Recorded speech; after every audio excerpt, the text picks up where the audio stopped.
Okay, so welcome to the Masterclass with Dr. Robert Spring. Originally, you might have seen three students on this list. In fact, Matthew Rygelski broke his arm yesterday, and he's going into surgery, if not today, very soon. So we will have two with a question and answer session at the end.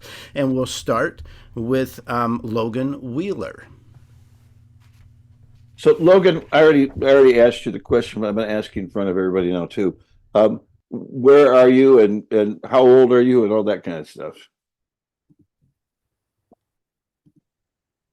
Are you there? I'm from Dallas, Texas, and I'm 14. Wow. When I was 14, I didn't even know which end of the clarinet to blow in. You sound really terrific. So which piece are you going to play for us? D major etude number 5. Okay. Okay. Well, let's go ahead. Blow a couple notes so you know that it's working.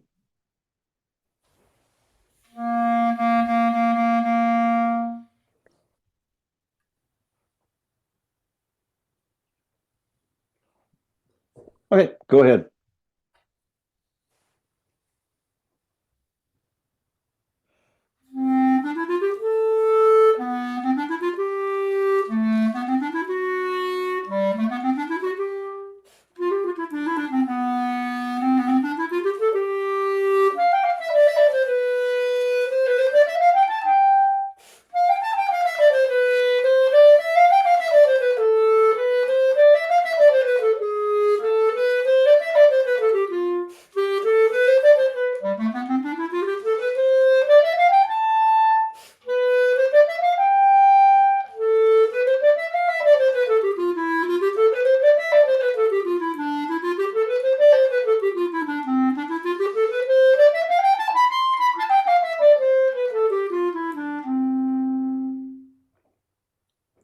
That's terrific, Logan.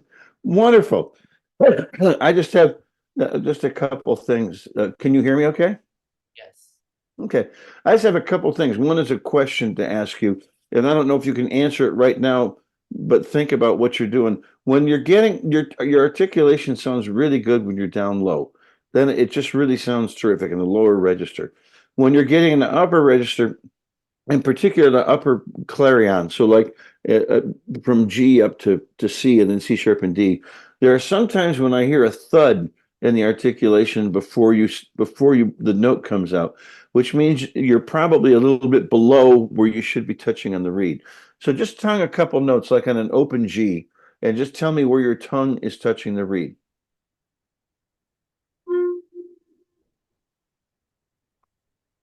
Okay, your sound disappeared. I couldn't hear anything anyway.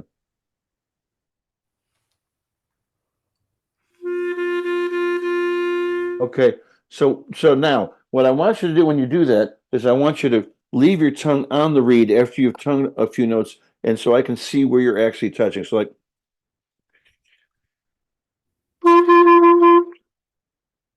so I can see where you're touching the reed. Leave it on. Okay, I can't see very well. You're too far away. It doesn't matter. What you want to do is to get as close to the tip of the reed and as close to the tip of the tongue. The further down you go, like if this is your reed and this is your tongue, the further down you go, the more that you have a chance of getting that thud in the upper articulation. So you want to get as close as you can to the tip. My colleague here at Arizona State is a guy named Josh Gardner, and he's a master on tongue motion.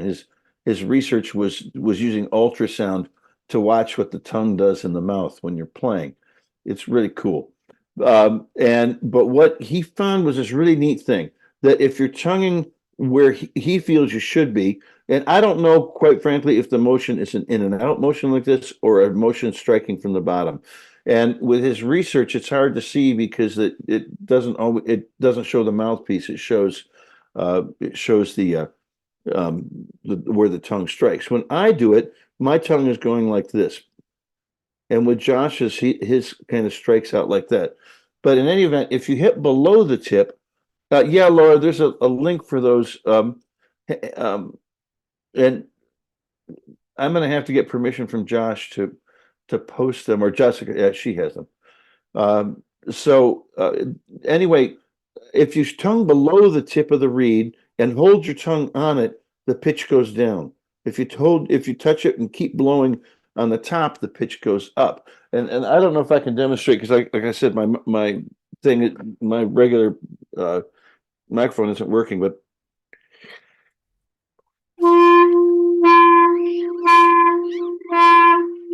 that's going up, and I'm touching right on the tip.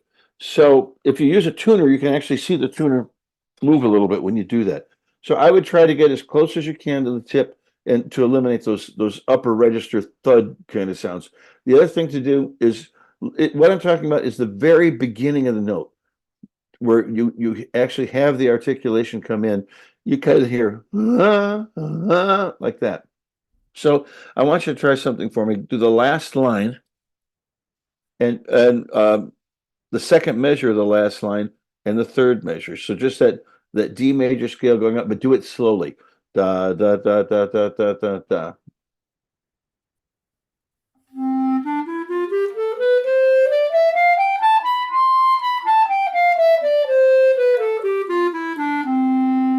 Yeah, and it may well just be the microphone, but I'm still hearing it a little bit. So there's a way to check that, and unfortunately, I don't have anything here that I can use. I need to go buy some new ones. If you go to like Staples or Office Depot or one of those places, you can get a vis-a-vis marker, and they're these water-soluble markers. Back when people used to use overhead projectors all the time, you could mark on it and then get a damp towel and wipe it off. Yeah, but these vis-a-vis markers are water-soluble, and you just take it and draw a thin line just across the tip of the reed, and then tongue. And if you're what it should do, the ink should come off on your tongue, and you'll see exactly where you're striking the reed and exactly where the reed striking your tongue. And I think one of the things that we did wrong, or we continue to do wrong when we teach young students, is that we tell them that we're going to work on their attacks, and we say your attacks aren't together. And attack is such a attacky word. I mean, it's like you're attacking something when you're actually releasing it. You're actually releasing it as opposed to attacking it. Josh just posted the ultrasound video online. So when you guys get a chance, look in the chat, and that shows what the tongue is actually doing. This all came from there was a guy in the 70s who was convinced that articulation was being done differently than what we were teaching at times. His name was Ray Wheeler, and he actually took movie x-rays of his mouth while he was playing, so you could see where the tongue was going. And then people evolved a little bit, and they started using fiber optics to watch the tongue. And then it got a little bit better. And what Josh is doing is using ultrasound to see where the tongue is touching the reed. Okay, so enough of that. That's one thing to work on. I would be very curious to see if there are any changes in that upper register kind of stuff. The next thing is, do you use a metronome when you practice? Okay, yeah, I can't hear you again. I see you nod. But your brain doesn't rattle. Maybe it should. But anyway, I think that one of the things to be careful with playing something. Whoa. Jessica, what's that? Are we back? Yeah, someone unmuted for a second. We're good. Yeah. Okay. That was cool. So anyway, when you're doing an audition for something like this, one of the things that I always joke about when you're playing an audition for a conductor, and I can say this because I used to be a conductor. Conductors don't know what a good read or a bad read is. All they know basically is that you're playing in time, playing in rhythm, and playing in tune, maybe with the right notes. So I think one of the big things is to make sure that your tempos are steady. So do you have a metronome there with you? Yes. Well, don't worry about it. But what I would say is to find a tempo that you really like, and we didn't mark one on here, but find one that you really like, and and make sure that you're staying constant with that for an etude like this. These are meant just to show you that you can play in D major, which I think is a really hard key, by the way. When you get beyond D major, you can decide whether you want to go left or right or left. But D major, I almost always do the B's with the left hand and the C sharps with the right hand. That's always a little bit difficult. Okay, I want to run through it again. And the tempo I want you to use or to think of is, let's see. Da, da, da, da, da, da.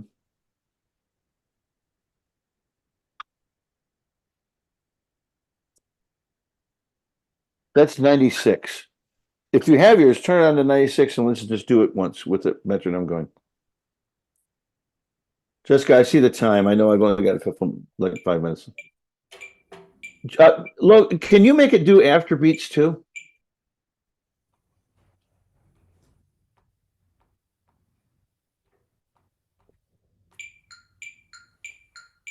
Okay. Let's start it again. We're not going to do the whole thing, but let's start it.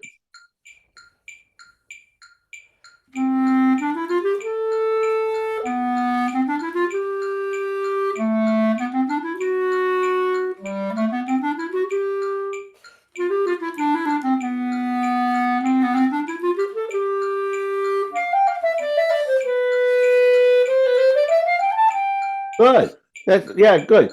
Now the other thing, Logan, that we have to watch out for is clarinet players, and you're really young to be hearing this, but at the same time, we all do this. We as clarinet players love to swell notes, and every one of your half notes you did, you went ba da da da da da da da da da da. Sometimes it's okay to decay. Da da da da da da da da da da da da. And especially in this case when there are breath marks every other measure. Those are just to breathe. I don't think you need to do that. You want to go a little faster, maybe 100? Let's try that.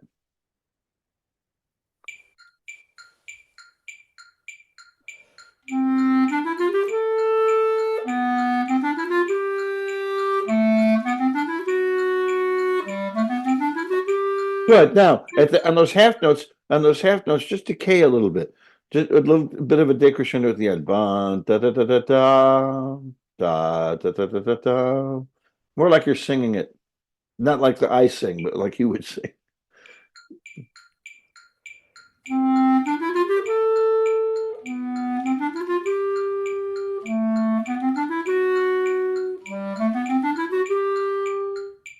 Yeah, good. I like that. I like that. It gives it just a little more interest.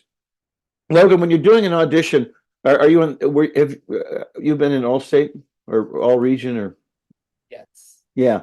One of the things that you always want to do is when you hear auditions, you hear essentially three groups of people. You hear this group at the top, and they're always identifiable because they really have it. They've polished and they've done everything. Then you got the group on the bottom, and you don't want to be in that group. And then in the middle is what I call the gray mass. And the gray mass can do almost anything. I mean, when we have auditions for ensembles here at ASU, or I should say when we did have them, because I won't be doing them anymore, it was always amazing. You had a top group, you had a bottom group, and the middle group could go almost anywhere. They could be number 8 or number 15 or whatever. It just all depended. And so I think what you want to do always is to find something that's going to make you shine at the top. There was a very famous teacher, Frank Kowalski at Florida State, and I never studied with him, but he was an amazing teacher. And he always said, "Yeah, you want to be the one wearing the red shirt so that you really shine out." Okay, one last time. Now put it up to 104, and we're just going to run the whole thing one time. And think of what I told you about the tongue placement, and think of what I told you about the decay of the notes. You sound great, man. What is the barrel, by the way? It's a Bane Okay, okay. Is it synthetic or is it wood? synthetic. Yeah, okay.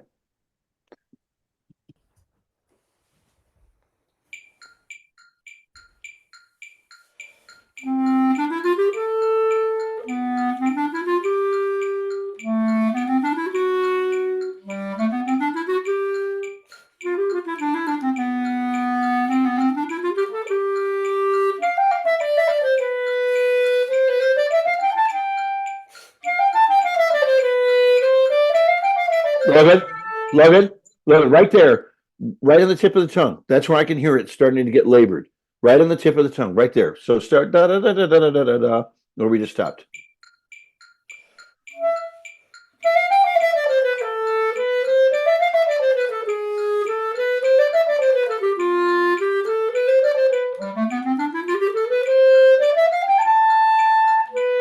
Decay.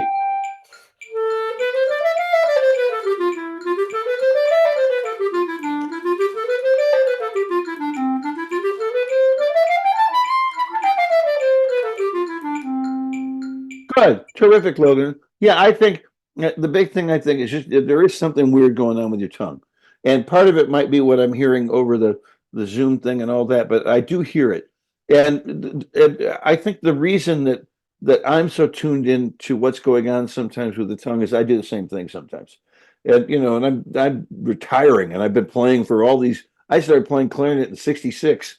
And I still sometimes feel myself slipping down. The reason is that the tongue doesn't want to do what we want it to do when we're playing. We're taking this and we're pushing it back in our mouths. And the natural position for the tongue at rest is up against the roof of the mouth, and the tip is against usually the bottom teeth. That's when you're at rest. So what we're trying to do is to push the tongue back a little bit. And I think it's kind of an unnatural position. The other thing I would recommend, whoops, somebody's going. The other thing I would recommend is doing a tongue study every day. I do page 22 out of the Langen's book 3 every day is a tongue study. And I think that it's really good just every day doing something to work on your articulation. Sounds like somebody's in the car. Uh, Logan, do you have any questions before we move on? No. You know everything. Great. Thank you. Thanks very much, Logan. You're terrific, man. Thank you.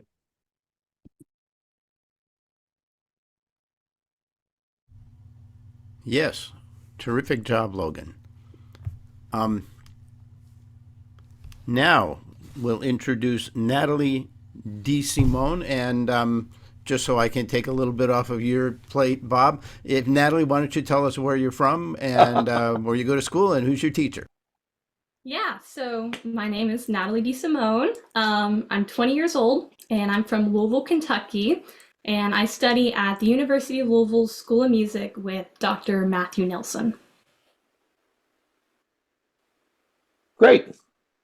Yeah, you're stealing my show, Steve. Just want to give you a break. That's all. Yeah. Oh, okay. So, Natalie, you're doing the Rose number 18. Yeah, in my book it's number 15, the Adagio. Yeah. Yeah, that's Yeah, that's one. Okay, 20 years old. So, did you grow up in Louisville? I gotta say it right, Louisville. Louisville. Louisville. Yeah. Yes, I've grown up here my entire life. Wow. Yeah. Well, I didn't grow up in Arizona, but I've lived here for 36 years. But yeah, I'm from Southern Michigan, and I actually really miss snow sometimes. I know that sounds really obscene, but I actually do. That's great. Okay, well, why don't you blow a couple of notes to make sure everything's working? Let's check your sound, and then we'll go on and play. We'll probably do most of it, if not all of it, and then come back and talk about it. Is that okay with you? Yeah, that sounds great. Okay.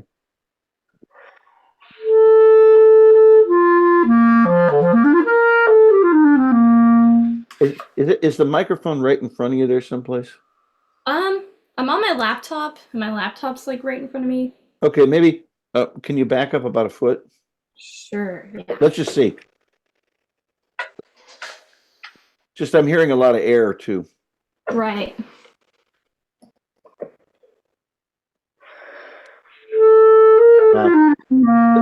It doesn't make any difference. Move back up again. Okay. That way I can see your hands and everything. Okay. Is this good? Yeah. Wherever you were at the beginning is fine. Okay. I shouldn't have said anything. It's okay. All right.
Good. Hey, that time you did it. The first time in measure two, you didn't double dot. You just played it as a single dot. And as I recall in your audition, I think you did the same thing. Okay, I want you to try something from the beginning. Yeah. When I'd gone through and I did my bachelor's degree and then I did my master's degree. And I really thought I was going to take the world by storm.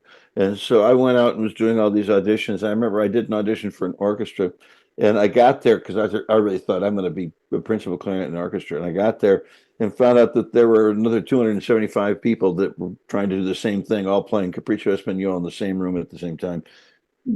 Yeah, I lost all my upper end hearing. But anyway, it was so loud. But then I started taking some lessons with a couple different teachers, and one of the things that I had to do for one of them was the Rose 32, and and it was. I thought at the time, well, this is really below me. I shouldn't have to do this. I should have to do something with lots of notes. Until I realized that this is actually much harder. So my one of my college roommates plays in the Metropolitan Opera Orchestra. He's a bassoonist, and so we end up going to New York a lot to see him and then to see an opera. And I was never a real opera fan growing up, but my wife was actually a accountant, and now she's really gotten into opera. So we go and we listen to these singers. This is going someplace, and and this piece requires you to think like a singer, not like a clarinet player. So I want you to think more about how you're approaching every single note. So it shouldn't be like this kind of playing. It should actually have some shape to the notes. Okay, so let's start at the top again. Okay. Don't be boring. Right. Be the one who wears the red. What I was telling him before you. Be the one who wears the red shirt. You're right up on top of everything. Okay.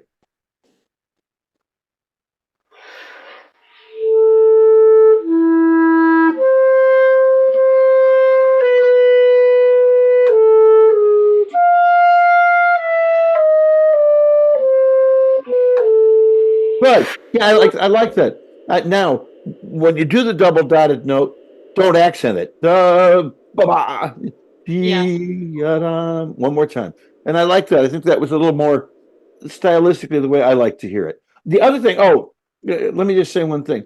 Anything that I say to you today, if your teacher tells you to do the opposite thing, do what your teacher tells you. I'm just here for 20 minutes. Oh yeah, you're good.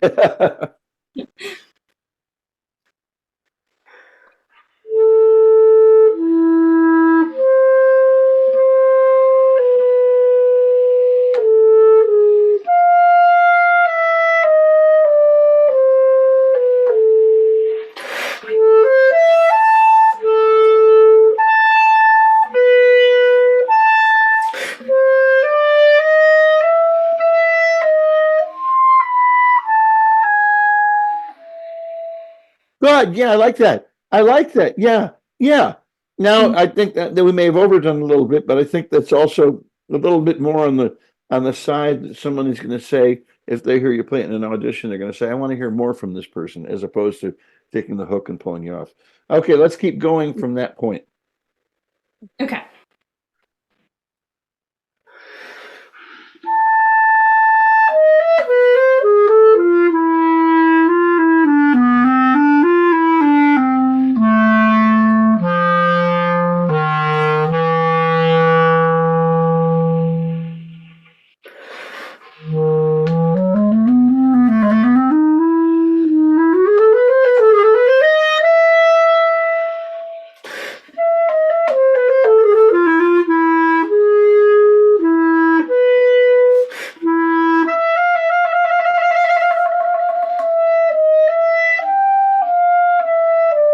Good. I would suggest one thing.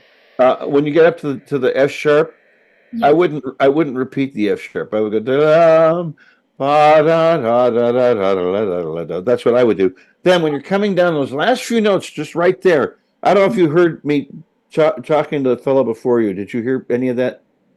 Yeah. I think you're hitting the reed too hard on those on those legato notes. I'm actually hearing the like the I can hear your tongue strike. So get back further. So let's go from the beginning of the third line, and when you get to the F sharp, whoops. So you,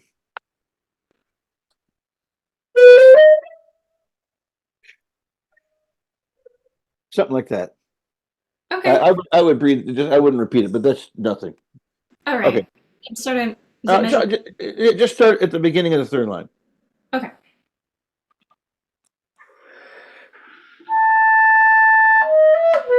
Wait a minute. We have different third lines, I think. Yeah. Let's start on the low F sharp. Okay. Got it. The low cadenza thing. Mhm.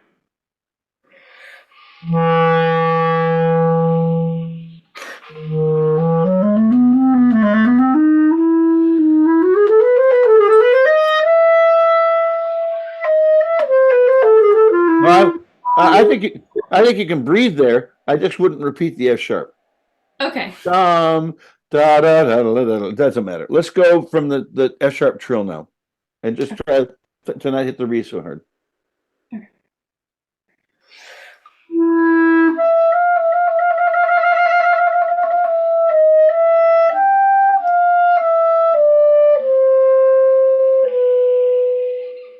Good. And then keep your air, your, what I'm hearing is da, da, da, da, da. Try to keep the energy going to the second to last note, the D. Okay, start on the trill again. Yeah.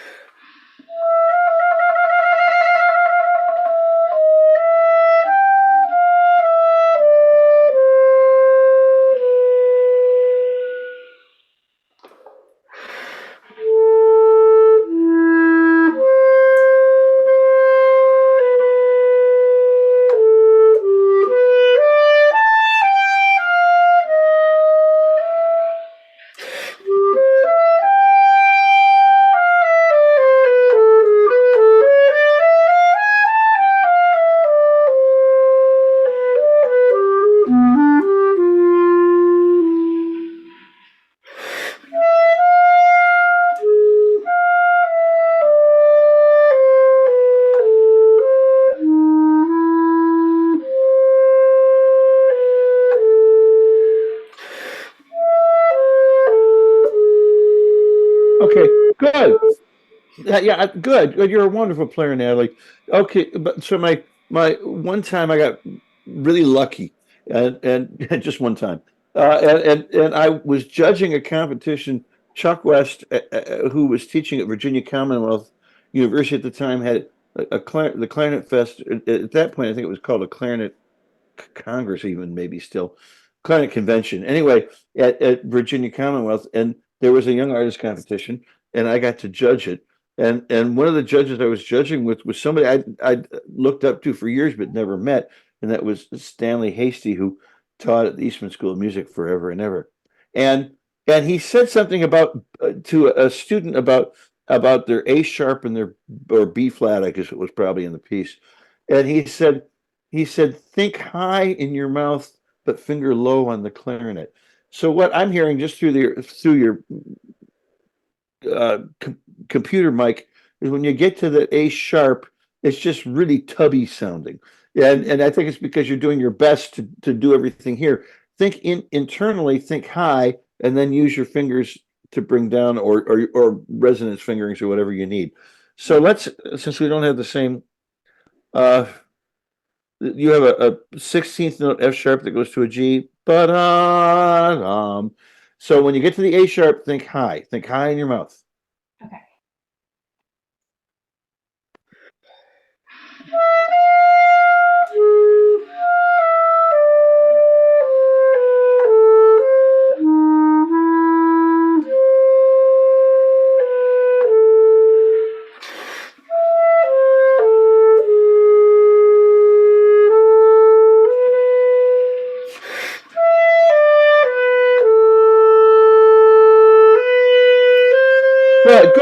Good. That's terrific. I can hear a difference. I don't know if you can or not, or if it's actually happening, but or maybe it's just my feeble brain wanting to think there's a difference. But I can hear that. Now the next thing is where we just stopped. What does it say below?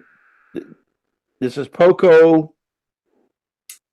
I don't have a Poco written in You don't my. have you don't have Poco Pimoto? No, I don't have that written. Well, that explains why you didn't do it. So anyway, you want to go a little faster at Yeah. that point.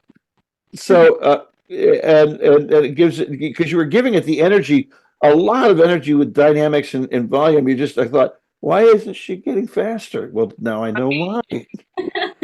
These Yeah. these rose etudes, there are so many editions of these things, and and it's now you can get them on IMSLP and everything. Yeah. And let's see, it's marked on the A sharp. Yes, that's where I see it. So okay, so starting with the pickups down to the low A sharp, the F sharp, D, B. I can't sing, Yeah. but okay. And then try to get it a little bit faster. Okay.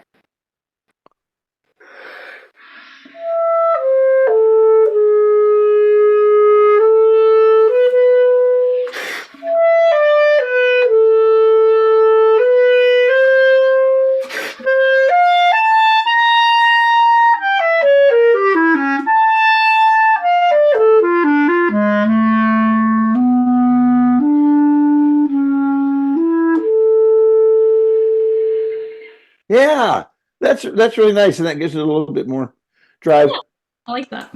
Yeah. Okay. Well, we've only got another. We're running out of time, but we only have another line on my part. So let's do the last line. Well, starting where you just stopped. Yeah, perfect.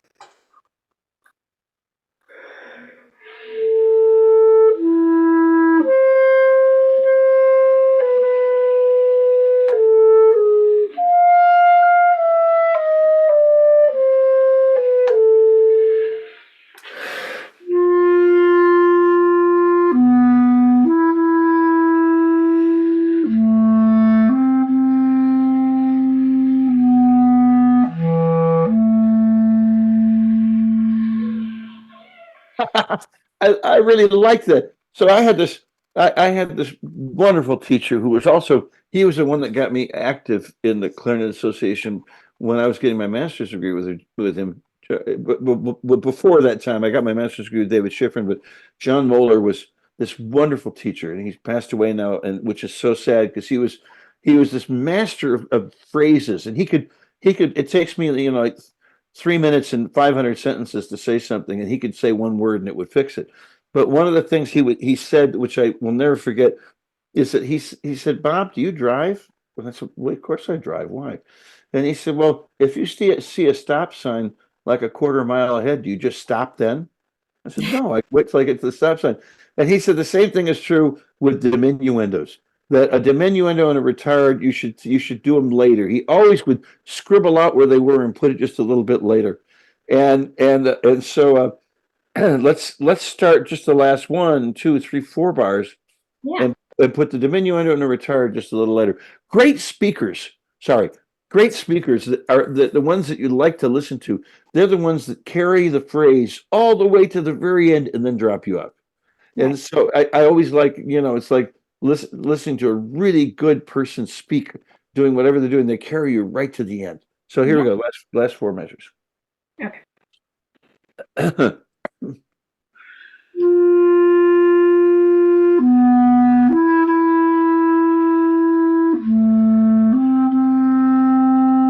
Now,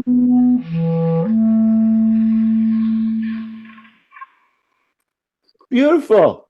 You are such a wonderful player. I wish I wasn't retiring. Appreciate it. That's the one thing when I hear wonderful young players, it makes me wish that I had not made the decision to retire, but let somebody else do it now. It's fun to do master classes because you can come in and raise all sorts of Mhm.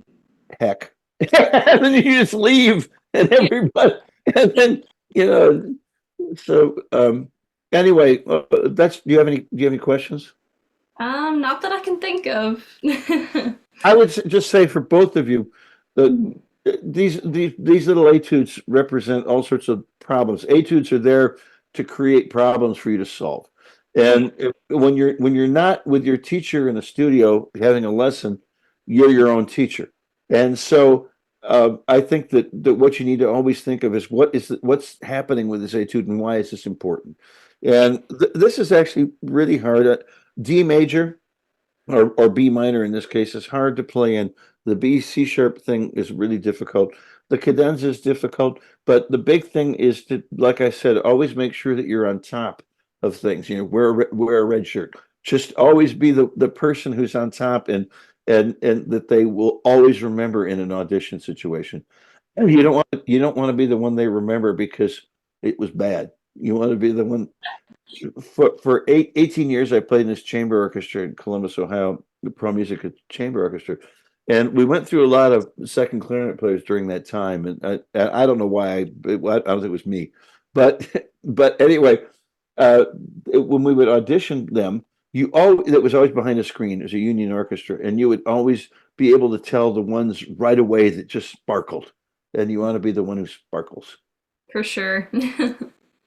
Well, thank Okay. you. Yeah, thank you very much, both of you, Logan and Natalie. That was very nice of you to put up with me. Jessica, do you want to take it from here? Or Stephen, or somebody? Well, just to thank our two students, Logan and Jessica. Thank you very much for being Yeah. here. Great playing, by the way. I'm very impressed. Just keep it up, and thank you, Bob. That was really, I'm sure, informative and for everybody. Thanks, Stephen. Thanks. And thanks to the state chairs. I'm also leaving my role as a state chair, and so this was really nice to be able to do this, to kind of phase out my teaching career, which is a little bit difficult to do on certain days. Today is better than yesterday. Yesterday was a crying day. Today is better than yesterday. Jessica? Yeah, thank you so much to the students who played, and thank you, Bob, as always, for supporting the ICA and doing this masterclass for us. We do have a little bit less than 20 minutes for some Q&A, so I want you all to think of some questions here to ask Dr. Spring about his career, about teaching, about playing, specifically about fundamentals, whatever you have burning in your brain that you would like to ask. We would love for you to, type them in the chat. Kathy has a question, and Kathy, go ahead. You've got your unmuted there. Okay. Well, first of all, Bob, I don't think this will be the end of your teaching stuff at all. We all think that when we retire, and some other things are going to come your way that you don't even know about yet, and you'll be doing more than you want to do in 3 months from now. Well, thanks. I hope so. I'm pretty scared. I would like you to talk a little bit about, of course, I teach younger students than you, but when you're teaching students to do catch breaths in a piece, where there's not a big stop, that is really hard to teach young students, and for them to keep, getting breaths along the way as they're getting more and more fatigued. Let me hear somebody but me talk about this. I worked with this really great band director at West Texas State named Gary Garner. He was a spectacular band director, and he would have sectionals for each section. So during the course of the week, he had the whole band, but then he had every section come in individually at one point or another. So I used to go watch him do the clarinet sectionals, and he said, "Well, you can do them," and I said, "No, I want to watch you teach." And I would sit there. When I got there, I was 33. I was young, and I really wanted to learn a lot. And he used a phrase that just said, you just need a little sniff breath there. And what he would talk about was just taking a little bit in at a time when you didn't have time to do things. Then when the big problem then would be students would breathe when they didn't need the breath, and then they're all filled up with used up air. So he had a couple of sayings. One was, make sure you use up everything you have before you fill up the tank. And there are times when I know when I was a junior high player, I mean, this was my first solo and ensemble contest in Michigan. And I played this trio, and I was really nervous, and I just kept breathing and breathing and breathing and breathing. All of a sudden I realized I was breathing, but my lungs were full, and I had to exhale everything first. So I think one of the big issues with kids is, first of all, learning. When I used to teach junior high, I mean, this is a long time ago, like 45, 46 years ago, I'd always have them mark where they were going to breathe. And that way you have a consistency that you're not just breathing when you just think you need to breathe. And sometimes it's really important, I think, to stretch it out as far as you can. And then if they mark it, I always found it was a little bit better. And the other thing is that, kids, I went once, one of my students said, you never teach breathing. And I said, well, I don't know. We're all alive. We're breathing. I don't know that you have to teach how to breathe. But I went to see a voice teacher to learn how to teach breathing. And from that point on, I was completely screwed up. And so what I tried to do instead was, like in the warm up that I teach, is to make people exhale for 16 seconds and then breathe in for 4 seconds and exhale for 16. So what we're teaching then is the ability to exhale for a longer period, to try and control the rate of exhalation. I taught with a remarkable tuba player for years, who's now gone to Sam Palafian, and Sam was just this amazing person when it came to breathing, and he talked about that you had to be able to, in his case, get rid of the air as fast as possible on tuba and then bring it in again. So there is something that I think is really effective to teach how to get kids to take in the right amount of air, and that is to have them push all. And Sam used to teach this: push all the air out of their lungs, everything out, everything out. You push, push, push, push until you have no air left in your lungs, and then you just sit there for a minute until your face starts to turn red. Then he would have them put a tube in their mouth, like a PVC pipe or something like that, and you can use your bell and you put in your mouth so that your jaw is dropping a little bit, your tongue comes down, and when you're needing the breath that desperately, all of a sudden the muscles in the stomach relax and everything comes in. And that's been a really effective way for me to teach breathing to kids who just breathe their chest breathers and just like that all the time, as opposed to breathing everything in. I mean, that was a very long answer for something that probably didn't need a long answer. No, that was good. That was good. What other questions do we have? Please feel free to, unmute yourself or type it in the chat if you feel comfortable. I see Amanda had a question that you basically answered because you were both asking about breathing, teaching breathing. I could ask, you mentioned your warm-up. Can you go into a little bit more detail? I'll type the link in the chat for the version of it that I have anyway. Yeah, I've known Jessica for a long time. I met her when she came to the Belgian Clarinet Academy years and years ago. I have that picture. It's actually that one where you and I are sitting and I'm teaching you. I'm putting that on my I'm doing this collage with pictures for my retirement party, and you're in there. Anyway, so when I was teaching, and I'll try to make this as quick as possible. When I started teaching I was really young. I got my first college job when I was 24, and at that point you would get a college job with just a master's degree. You didn't need a doctorate, and so I got this job, and I was a band director. I was actually marching band, concert band, clarinet, and saxophone, and and so I was. One day I was going out to lunch with our trombone teacher. His name's Randy Kohlenberg, and he still teaches at University of North Carolina, Greensboro. And he's from South Texas. And one day he said to me, Bob, I think you're the most inconsistent player and teacher I've ever met. And I was kind of offended. And I said, well, what do you mean? He said, well, if you have a good read, you sound great. If you have a bad read, you sound terrible. And he said, and beside that, your students sound terrible. So I tried to think of, oh my God, what am I doing wrong? So this was probably 1979 or 80. And I started calling people all over the country. And this is obviously before there was an internet. And so I started calling people and asking them what they did to warm up. And so I didn't know. I was just this young kid. So I called my teacher, John Moeller, and he told me what he taught, and I knew that. Then I knew Elsa Verder because I lived just south of East Lansing. So I called Elsa Verder, and luckily she remembered me for some reason. And she told me what she did. And then I thought, well, there's this guy at Northwestern named Robert Marcellus. Maybe I can call him. So I called him just to see what he did. And so there was just one thing after another. The other one I called was this guy that I didn't know it was a real person. I just knew there were reeds called Mitchell Lurie. I didn't know there was a real Mitchell Lurie. So I called Mitchell Lurie and talked to him. And I mean, I was so naive. I didn't realize that I probably shouldn't be talking to these people. But anyway, they all gave me these ideas of what they did as a warm up. And everything that they did touched on one basic concept that you needed every day to play. So one was long tones. And the whole idea of of holding a pitch for a period of time was important.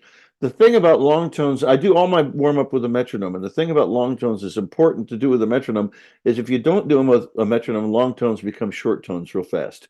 And so you want to make sure that you have a measured length of time. And the other thing about long tones, and I remember, I think it was Mitchell Lurie said this, is that you, if a note sounds crummy, you will not want to play that note sounding crummy. So you'll do whatever's necessary in the oral cavity and with the air or the embouchure to make the note sound better. So it's kind of self-teaching. The next thing was clarinet technique, and they were all talking about how you had to do scales every day, and I'd kind of done them, but not really every day like that. And so I started doing them every day, and I found that my technique improved. And there's a great booklet, and if ever anybody wants it, they can email me, and I'll send it to them. It's called Mind, Muscle, and Music. And it was written by Frank Wilson, a medical doctor, and he talks about how it's like, you have those books, Windows for Dummies and stuff like that. This is like how your brain works for dummies. And we actually do need to train a part of our brain called the cerebellum every day, which controls groups of motions as opposed to individual motions. So I did scales every day to make sure that I knew what I was doing with my fingers, scales, thirds, and arpeggios. And then our tongue serves a number of purposes in our mouth, not just voicing, but also obviously articulation. And the tongue, I was saying earlier, the tongue at rest rests up against the roof of your mouth, and the tip of the tongue touches the bottom of the front teeth, the top teeth. So at rest, the tongue doesn't fall down, it actually rises up. When you're lying in bed tonight trying to get to sleep, think of what your tongue is doing, and it's up against the roof of your mouth. Then by the way, you'll be awake for the next 30 minutes trying to think about your tongue. But that's where it is. So we need to train the tongue to not be up against the front teeth, but to pull it back. So I do a tongue study every day to make sure that my tongue knows where to go and also has the speed that's necessary. So that's why I developed that warm up. And so I started teaching to my students, and all of a sudden I realized, oh my goodness, they sound better. And so I realized that this did work, and then my students went out and started teaching, and they started using it, and their students sounded better. So I think the whole combination of long tones or some kind of activity like that, scales that is working on finger motion, and then articulation. Someone wrote, "How do I increase the length of a long tone?" I don't know. Check doing what I do and what I'm talking about, and see if you can hold a note for 16 seconds and then try to expand it to 20. And it may be that you're breathing shallowly, and you can use that whole technique I showed you about putting the barrel in the mouth. That works really well, or the bell in the mouth. There's a question. Can you talk about techniques to retrain your tongue placement? Yeah. About 12, 15 years ago, I damaged my embouchure pretty badly. And one of the things that I did was overuse. And one of the things that I found out, I went to a doctor at the Cleveland Clinic who helped me. And I found out that I had actually damaged a muscle down here that's part of the tongue. And it wasn't from over tonguing, it was actually just from overplaying and the fact that the oral cavity was open. So what I have to do every day, even now, is to make sure that I just, in my brain, I have to realize that my tongue needs to touch the tip of the tongue to the tip of the reed. And I have to do just constant rethinking of that. So I know where the tongue is. And that's how I've retrained my tongue position. I also do this funky warm up that has really helped me since then to retrain my tongue. And that is before I go to the B flat clarinet to warm up, I actually use a bass clarinet mouthpiece with a Leger reed stuck on a PVC pipe so that I actually can keep everything open before I go on to playing my clarinet. They just do what's necessary. Can you talk a little bit about how you sort of discovered that that was an issue for you at that time? Sort of what led you to, was it fatigue, or were you experiencing some issues that you weren't experiencing before that sort of led you to sort of seek that kind of medical guidance? Yeah, I couldn't play anymore. It just got to the point where I couldn't play, and my embouchure was shaking, and then I was biting and biting. There's a picture on my phone which I will not call up and show, where there's an actual hole in my lip from from from biting so much. And so I was then using, like, this is so stupid. I would put liquid bandage over it on my lip and then just play a little bit more. And all of a sudden I realized things were just going spiraling down. And so I didn't know what to do. I used to, when I taught at West Texas, I taught with a viola player named Amy Branfenbrenner, and her mother was Alice Branfenbrenner at Northwestern, who did all of the stuff there on musicians' injuries. So uh, I I called Alice and asked her, and she said, "I don't do embouchures." And I thought, "Oh God, I'm really screwed." She said, "But I know a guy at the Cleveland Clinic, and I'll call him and see." And so she called this guy at the Cleveland Clinic. His name was Letterman, with a D, not a T, Dr. Letterman. And she made an appointment for me for the next Tuesday. And so I didn't care how much it was going to cost, whatever. I just dropped everything and I flew to Cleveland, and I went in and had this whole thing with him, which resulted in the end, it was a complete physical, which resulted in the end with a bunch of stuff, electrodes and stuff on my face, and trying to figure out what happened.